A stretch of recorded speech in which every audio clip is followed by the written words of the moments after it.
Inilunsad sa Lagayan Abra ang Paleng QRPH Plus. Itinaguyod nito ang cashless transaction sa merkado publiko at iba pang establishmento. Inilunsad ng lokal na gobyerno ng Lagayan kasama ang mga katuwang na opisina mula sa gobyerno nasyonal ang Paleng QRPH Plus. Ito ay naglalayong mapabilis, mapadali at gawing ligtas ang pagbabayad gamit ang QR code sa mga pamilihan at transportasyon. Kasi talaga convergence ng program na datoy.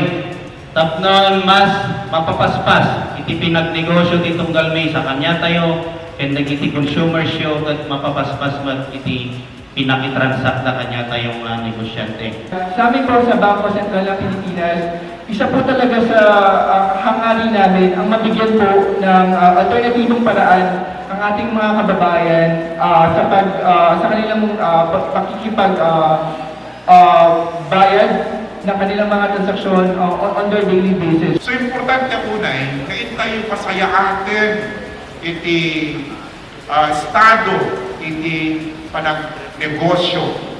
Babaen iti panakusar tayo iti teknolohiya.